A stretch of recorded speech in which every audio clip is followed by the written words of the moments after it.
Corporación Inmanente. Presencia internacional en medios. Este es su programa Desde la Trinchera. Estamos hablando de nuestro tema principal, que es el tanque soviético T-34. La historia del T-34 se remonta a los primeros tiempos de la construcción de los blindados, y allá en Estados Unidos existía un diseñador que predicaba en el desierto, de apellido Christie. Este hombre, de apellido Christie, inventa los que fueron los tanques más veloces de su época. Lo que él menciona, lo que él dice, es que las suspensiones no tienen que ser rígidas, sino que cada una de las ruedas tiene que ser independiente para que conforme vaya avanzando en el terreno, el movimiento sea más suave, y que aparte los tanques Christie tenían la particularidad de que les quitaban las cadenas y andaban como camiones.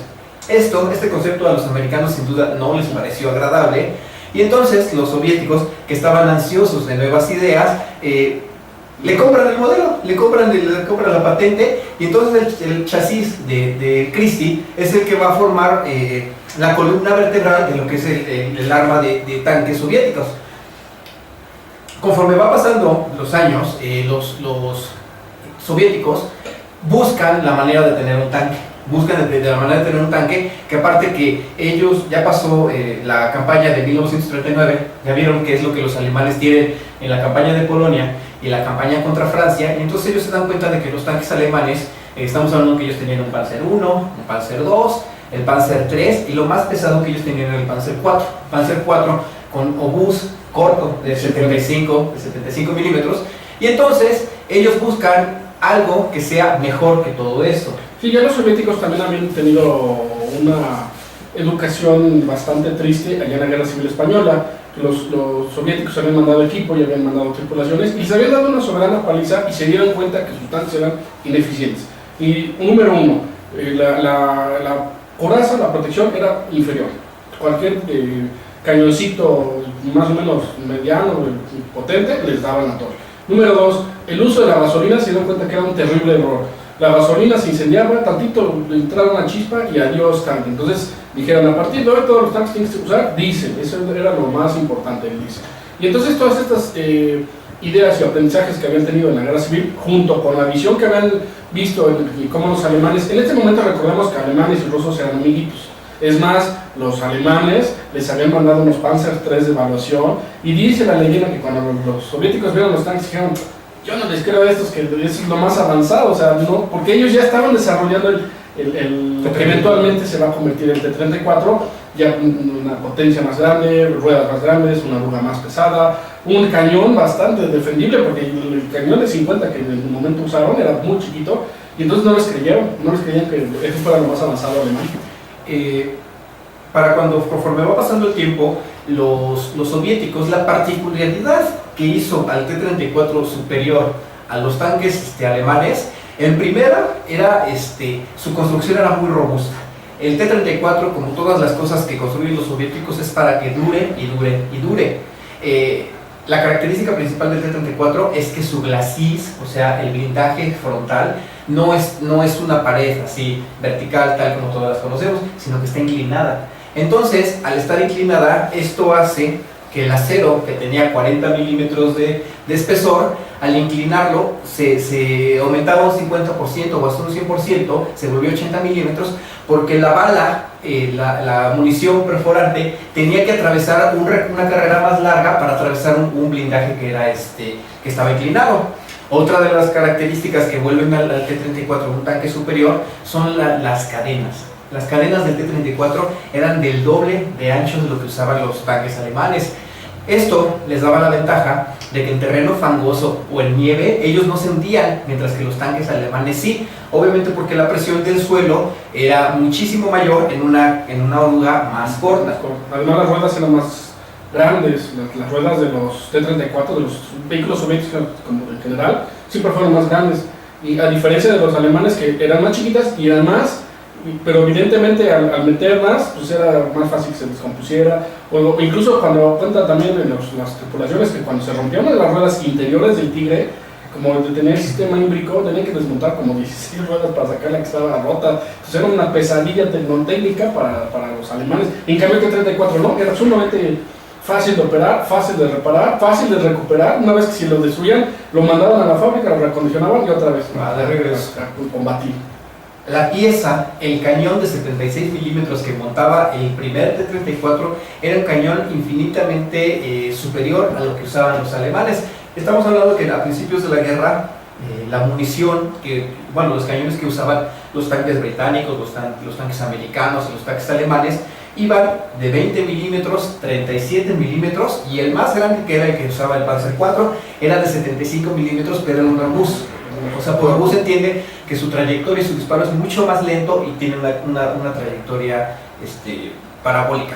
Entonces, los soviéticos montan un cañón de 76 milímetros con el cañón, con el ánimo un poquito más larga, y esto hace que los T-34 de lejitos podían atravesar cualquier tanque alemán, y sin embargo los alemanes, para poder abatir a cada uno de los tanques, se tenía que poner prácticamente a bocajarro. De hecho, cuando los alemanes invaden la Unión Soviética, se encuentran con la terrible sorpresa de que ellos, con sus cañones de 75, sus cañones de 50 y los de 37, no les hacen absolutamente a nada a los T-34. Esto obviamente despierta la alarma entre los generales, que las primeras informes no se la creen, ¿no? ¿Cómo es posible que los Untermensch hagan algo que sea muchísimo mejor de lo que nosotros tenemos? Y como les platicamos, ya el desarrollo del T-34 ya tenía un tiempo atrás, se había retrasado por las famosas purgas, donde al director del proyecto y a los generales, todo el mundo los habían fusilado porque supuestamente eran traidores. Entonces eso hace que el proyecto se atrase. Y otro problema que tenían los rusos cuando empieza la campaña de invasión a Rusia es que no tenían tripulaciones bien entrenadas. Tenían un tanque superior, pero el principal problema era que las tripulaciones les faltaba mucha disciplina y mucho control. Y número dos, que las tácticas de su uso eran bastante malas, porque los oficiales, como acababan de matar a todos los experimentados, los jóvenes pues no tenían ni idea. Y entonces por eso es que al principio es que los soviéticos tienen grandes derrotas y los llevan casi hasta las puertas de Moscú. Otra cosa también es que no había muchos T-34. Si bien es cierto que ya los estaban produciendo, no había más arriba de 1000, y también con esta situación de que las tripulaciones no estaban bien entrenadas. El T-34 soviético, a diferencia de los tanques alemanes, solo tenían 4 tripulantes. Esto cargaba de más trabajo al comandante de carro, porque los carros alemanes tienen un artillero, un cargador, un comandante de carro, un conductor y el que maneja el radiooperador. Los tanques soviéticos tienen un radiooperador. Bueno, de hecho los primeros T-34 no tenían radio. Sí, solamente los de comandante. Entonces, ese, para empezar, es un problema, ¿no? Porque tenían que... La forma de mandar señales antes de que los tanques tuvieran radio es que el comandante tenía que salirse, y tal como lo hacen los Boy Scouts, con banderas daban las señales, ¿no? Pero sin embargo, esto es un inconveniente cuando están volando a tu alrededor de munición y metralla. Sí, claro, era absurdo, ¿no? Entonces, los alemanes le daban al comandante de carro, independientemente de que tenía que ver hacia dónde mandar el carro y a qué objetivo le tenían que disparar, él también tenía que cargar el cañón. Esto hacía que el carro como tal se volviera ineficiente, porque como comandante o veías qué pasaba a tu alrededor o le ponías la munición. Otro problema que tenían era la terrible visión. En los primeros modelos de T-34, la única forma de asomarte era levantando una compuerta hacia adelante, y entonces obviamente pues para ver qué estaba pasando, pues el comandante se tenía que asomar, y pues obviamente, como ya han dicho, pues están volando pedazos de metralla y balas y explosiones, pues tampoco era una muy buena idea. Los T-34 tenían otro inconveniente, que era que no contaban con un sistema de comunicación interno. O sea, los tripulantes soviéticos, para comunicarse entre ellos, o se gritaban, y tenían, algo que me pareció muy interesante, el comandante iba sentado en la torreta y enfrente de él, a un costado, iba el tripulante de carro.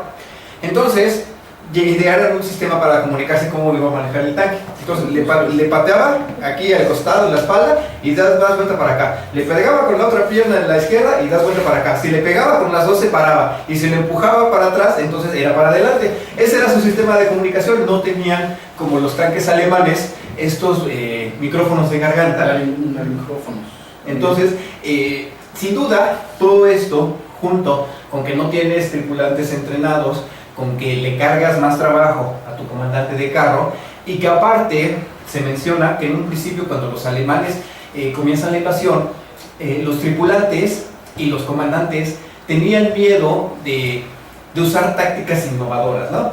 Ellos, como ya sabían que recién había pasado la purga, pues aquí básicamente es, yo voy a hacer lo que me digan y nada más, ¿no? Y si nos derrotan, pues va a ser culpa del que arriba me dijo que es lo que iba a hacer. Esto obviamente también influye de una manera negativa. En los primeros 6 meses de la campaña, los alemanes hacen más del 50% de los prisioneros que capturaron durante toda la guerra de los rusos. Conforme comienza su campaña, los alemanes se dan cuenta de que existe este T-34 y entonces envían observadores para que vean los nuevos carros, porque aparte del T-34 existían otros que eran el KB-1 y el KB-2, que eran tanques gigantescos para el estándar alemán, y sin duda no les gustó lo que vieron. Mandan investigadores para que vean el T-34, creo que fue Guderian, les dijo, ¿sabes qué? Copia el T-34 tal cual, hazlo alemán y ya con eso podemos ganar la guerra. Ellos se dan cuenta de que dicen, no, nosotros como alemanes en primera no podemos copiar un diseño de Untermensch, en segunda es imposible que nosotros tengamos T-34 alemanes porque los motores estaban hechos de aluminio. Alemania no tenía los suficientes recursos para producir los suficientes motores de aluminio, y entonces cuando ellos se deciden embarcar en el diseño de un nuevo carro de combate, que eventualmente se va a convertir en el Panther. Sí, definitivamente podríamos decir que la derrota alemana se gestó desde que se inició el desarrollo del T-34. Tarde o temprano los rusos se iban a dar cuenta de sus errores, iban a empezar las modificaciones, empiezan a crear T-34 tratando de resolver algunos problemas, cuando finalmente llegan al T-34 modelo 43, que ya es una cabina más grande para 5 operadores, con el cañón de 85 largo. Entonces ya para ese entonces ya los rusos ya habían tenido una serie de aprendizajes, ya sus tácticas también ya habían copiado las tácticas alemanas, entonces les empiezan a dar una paliza a los alemanes impresionantes. Y la otra situación es, mientras los alemanes se dedicaban a hacer un Panther o 2 Panthers y un Tigre y por ahí hacían las demás cosas, los rusos solamente hacían T-34. Y había 3 fábricas que hacían T-34 y cada día salían un montón de estos tanques, y evidentemente eso hace que por cada parte que produzcas hay 10 T-34, pues llega un momento en que te ganan por mayoría, ¿no? El T-34, al ser un tanque tan exitoso, ocupan su chasis para crear nuevas variantes. Existe el T-34 que es lanzallamas, también existe el T-34 al que le montan órganos de Stalin. Los órganos de Stalin eran cohetes con rieles que les llamaban órganos de Stalin o katyushas. Y entonces estos eran cohetes que tenían la ventaja de que podías concentrar un gran poder de fuego en una manera muy reducida y de una manera muy rápida, a diferencia de la artillería. Y entonces el T-34 le montan unos rieles arriba y entonces de repente ya puede disparar cohetes. Existen otras versiones que son desminadoras, y la modificación más importante de los T-34 es cuando los copian el modelo de los alemanes, de los Stug, de la artillería autopropulsada contra carro. Ellos con el chasis del T-34 crean el Su-76, el Su-122 y el Su-152. El Su-152 es el chasis del T-34, le quitan la torreta y le ponen un cañón de 152 milímetros. Este cañón era tan grande y estos tanques, estos cazacarros eran tan exitosos que los llamaban los cazadores de animales. ¿Por qué? Porque los tanques alemanes se llamaban panteras, elefantes, tigres y rey tigres, y entonces el Su-152 era capaz de batir a todos estos grandes animales.